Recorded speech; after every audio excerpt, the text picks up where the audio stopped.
আমার প্রিয় শিক্ষার্থী বন্ধুরা, মাধ্যমিক এবিটিএ টেস্ট পেপার 2024-25 থেকে বাংলা ব্যাকরণের ক্লাস আমি তোমাদের সামনে এখন পৌঁছে দেব। দেখো, এবিটিএ টেস্ট পেপারে যে সমস্ত ব্যাকরণগুলি রয়েছে তা আমি ইতিমধ্যে আলোচনা করা শুরু করেছি। আজকে আমি আলোচনা করব 542, 566, 589, 637 এবং 663 নম্বর পেজ। তাই প্রথম থেকে শেষ পর্যন্ত দেখতে থাকো এই নির্ভুল ব্যাকরণের ক্লাসটি। তো প্রথম প্রশ্ন, নিরপেক্ষ কর্তার উদাহরণ দাও। সূর্য উঠলে পদ্মফুল ফোটে। এই যে সূর্য, এটি হচ্ছে নিরপেক্ষ কর্তা। নেক্সট, নির্দেশককে পদাশ্রিত বলা হয় কেন? নির্দেশক বিশেষ্য বা বিশেষণ পদের পরে বা আশ্রয়ে সংযুক্ত সেই পদের নির্দিষ্টতা বা অনির্দিষ্টতা বোঝায়, তাই নির্দেশককে পদাশ্রিত বলা হয়।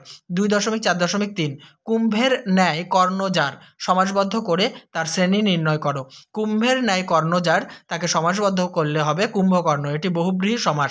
নেক্সট, সপ্তাহ পদটির ব্যাসবাক্য সহ সমাসের নাম লেখো। সপ্ত অহের, ব্যাকেটে দেখো দিন, সমাহার, তাকে বলবো সপ্তাহ, সমাহার দ্বিগু সমাস এটি। 2.4.5 বজ্র শিখার মশাল জেলে আসছে ভয়ঙ্কর, যৌগিক বাক্যে রূপান্তর করো। বজ্র শিখার মশাল জ্বলছে এবং ভয়ঙ্কর আসছে। 2.4.6 দাগের প্রশ্ন, এ বিষয়ে সন্দেহ ছিল তপনের, বাক্যটি নাস্তার্থক বা নেতিবাচক বাক্যে রূপান্তর করো। এ বিষয়ে নিঃসন্দেহ ছিল না তপন। নেক্সট, চিরদিন নদীকে সে ভালোবাসিয়াছে, কর্মবাচ্যে পরিবর্তিত করো। চিরদিন তার দ্বারা নদীকে ভালোবাসা হয়েছে। 2.4.8 কর্মকর্তৃবাচ্যের একটি উদাহরণ দাও। বাঁশি বাজে। নেক্সট, অনুজ্ঞাসূচক বাক্য কাকে বলে? যে বাক্যের দ্বারা কাউকে কোনো কিছু করতে বলা হয় বা নিষেধ করা হয় তাকে অনুজ্ঞাসূচক বাক্য বলে। 2.4.10 কোন সমাসে পরস্পর এক জাতীয় ক্রিয়ার বিনিময় বোঝাতে একই শব্দের পুনরাবৃত্তি হয়ে থাকে? ব্যতিহার বহুব্রীহি সমাসে এক জাতীয় ক্রিয়ার বিনিময় বোঝাতে একই শব্দের পুনরাবৃত্তি হয়ে থাকে। নেক্সট পেজে চলে এসো। দেখো প্রথম প্রশ্ন, তির্যক বিভক্তি কাকে বলে? যে বিভক্তি একাধিক কারকে ব্যবহৃত হয় তাকে তির্যক বিভক্তি বলে, যেমন এ বিভক্তি। পরের প্রশ্ন, সম্বন্ধ পদ কারক নয় কেন? বাক্যের ক্রিয়াপদের সঙ্গে সম্বন্ধ পদের কোনো সম্পর্ক থাকে না, তাই সম্বন্ধ পদ কারক নয়। পরের প্রশ্ন, সমাসবদ্ধ পদের উভয় পদই বিশেষণ এমন একটি কর্মধারয় সমাসের উদাহরণ দিয়ে ব্যাসবাক্য করো। অম্ল অথচ মধুর, তাকে আমরা বলবো অম্লমধুর। 2.4.4 সংখ্যাবাচক বহুব্রীহি এবং দ্বিগু সমাসের পার্থক্য লেখো। উত্তরটি দেখে নাও।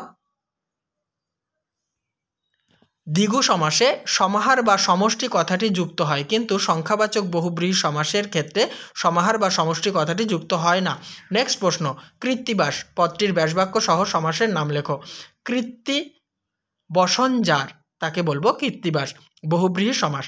নেক্সট, সিরাজ সিংহাসন হইতে নামিয়া আসিলেন, মশিয়েলার সামনে দাঁড়াইয়া কহিলেন, এই অংশটাকে সরল বাক্যে রূপান্তর করতে বলা হয়েছে। সিরাজ সিংহাসন হইতে নামিয়া আসিয়া মশিয়েলার সামনে দাঁড়াইয়া কহিলেন। 2.4.7 অনুজ্ঞাসূচক বাক্য কাকে বলে? উদাহরণ দাও। উত্তর, যে বাক্যে আজ্ঞা, উপদেশ, অনুরোধ বা নিষেধ ইত্যাদি প্রকাশ পায় তাকে অনুজ্ঞাসূচক বাক্য বলে, যেমন পড়তে বসো। 2.4.8 কর্তৃবাচ্য থেকে কর্মবাচ্যে রূপান্তরের দুটি নিয়ম লেখো। প্রথম নিয়ম, কর্তৃবাচ্যের কর্তার সঙ্গে কর্মবাচ্যের র, এর বিভক্তি কিংবা দ্বারা, দিয়া, দিয়ে, কর্তৃক যুক্ত হয়। নেক্সট বৈশিষ্ট্য বা নিয়ম, কর্তৃবাচ্যের কর্মটি কর্মবাচ্যে উদ্দেশ্যপদ বা কর্তারূপে প্রতিপন্ন হয়। 2.4.9 নদের চাঁদের ভারী আমোদ বোধ হইতে লাগিল, কর্তৃবাচ্যে রূপান্তর করো। নদের চাঁদ ভারী আমোদ বোধ করিল। 2.4.10 সমধাতুজকরণ কাকে বলে? উদাহরণ দাও। উত্তর দেখো, বাক্যের করণপদ এবং ক্রিয়াপদ একই ধাতু থেকে উৎপন্ন হলে তখন সেই করণপদটিকে সমধাতুজকরণ বলে, যেমন মায়ার বাঁধনে বেঁধেছ আমায়। পরের পেজে চলে এসো। 2.4.1 বিভক্তির কাজ কি? উত্তরটি দেখো, বাক্যের মধ্যে বিশেষ্য ও সর্বনাম পদের মধ্যে সম্পর্ক বোঝানো এবং ক্রিয়াপদ ও নামপদের মধ্যে সম্পর্ক স্থাপন করা হলো বিভক্তির কাজ। নেক্সট, সমধাতুজ কর্মের একটি উদাহরণ দাও। প্রলয় নাচন নাচলে যখন আপন ভুলে হে নটরাজ, এই নাচের তলায় দাগ একটি সমধাতুজ কর্মের উদাহরণ। 2.4.3 একটি বাক্যাশ্রয়ী সমাসের উদাহরণ দাও। বসে আঁকো প্রতিযোগিতা। পরের প্রশ্ন, মন মাঝি শব্দটির ব্যাসবাক্য সহ সমাসের নাম লেখো। মন মাঝিকে যদি আমরা ব্যাসবাক্য করি লিখব মন রূপ মাঝি, এটি রূপক কর্মধারয় সমাস। 2.4.5 সেই মেয়েটির মৃত্যু হলো না ইতিবাচক অর্থাৎ হ্যাঁ সূচক বাক্যে পরিণত করতে বলা হয়েছে, সেই মেয়েটি অমর রইল। 2.4.6 বাবুটির স্বাস্থ্য গেছে কিন্তু শখ 16 আনাই বজায় আছে, জটিল বাক্যে পরিণত করো। যদিও বাবুটির স্বাস্থ্য গেছে তবুও শখ 16 আনাই বজায় আছে। পরের প্রশ্ন, বাংলার মুখ আমার দেখা হয়েছে কর্তৃবাচ্যে পরিণত করো। বাংলার মুখ আমি দেখেছি। 2.4.8 দাগের প্রশ্ন, কোন বাচ্যে ক্রিয়াপদটি সবসময় কর্তৃপদের অনুগামী হয়? কর্তৃবাচ্যে ক্রিয়াপদ সবসময় কর্তৃপদের অনুগামী হয়। নেক্সট প্রশ্ন, উপমেয়বাচক পদের সঙ্গে উপমানবাচক পদের অভেদ কল্পনা করা হয় কোন সমাসে? উপমেয়বাচক পদের সঙ্গে উপমানবাচক পদের অভেদ কল্পনা করা হয় রূপক কর্মধারয় সমাসে। নেক্সট 2.4.10 অনুসর্গ ও বিভক্তির মধ্যে একটি পার্থক্য লেখো। উত্তর, অনুসর্গের নিজস্ব অর্থ আছে কিন্তু বিভক্তির নিজস্ব কোনো অর্থ নেই। Next page. প্রথম প্রশ্ন, অনুসর্গের অপর নাম পরসর্গ কেন? অনুসর্গ বিশেষ্য বা সর্বনাম পদের পরে বসে বলে একে পরসর্গ বলা হয়। নেক্সট প্রশ্ন, নিরপেক্ষ কর্তার একটি উদাহরণ দাও। সূর্য উঠলে পদ্মফুল ফোটে, সূর্যের তলায় দাগ, এটি নিরপেক্ষ কর্তা। পরের প্রশ্ন, নিত্য সমাস কাকে বলে? উদাহরণ দাও। যে সমাসের সাধারণ নিয়মে ব্যাসবাক্য হয় না, ব্যাসবাক্য করতে গেলে অন্য পদের প্রয়োজন হয়, তাকে নিত্য সমাস বলে। উদাহরণ গ্রামান্তর, একে যদি আমরা ব্যাসবাক্য করি লিখব অন্নগ্রাম। 2.4.4 অকারক কাকে বলে? উদাহরণ দাও। বাক্যে যে সমস্ত নামপদের সঙ্গে ক্রিয়াপদের সরাসরি সম্পর্ক থাকে না তাদের অকারক বলে। উদাহরণ, আমি হাঁসের ডিম খেয়েছি। 2.4.5 না বহুব্রীহি বা না নং বহুব্রীহির এবং না তৎপুরুষ সমাসের একটি পার্থক্য। আবার প্রশ্নটি বলছি, না বহুব্রীহি বা নং বহুব্রীহির সাথে না তৎপুরুষ বা নং তৎপুরুষ সমাসের একটি পার্থক্য। উত্তরটি দেখো, প্রশ্নটি ডবল লেখা হয়ে গেছে, উত্তর দেখে নাও।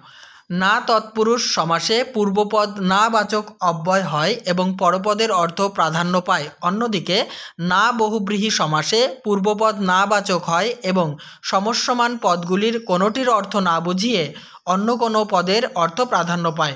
নেক্সট প্রশ্ন, ইন্দ্রজিৎ উপপদ তৎপুরুষ সমাস কেন? ইন্দ্রকে জয় করে যে তাকে আমরা বলবো ইন্দ্রজিৎ। এখানে ইন্দ্র এই উপপদের সঙ্গে জয় করে যে এই কৃদন্ত পদের সমাস হয়েছে, তাই ইন্দ্রজিৎ তৎপুরুষ সমাস হয়েছে। পরের প্রশ্ন, আসত্তি বা নৈকট্য কাকে বলে?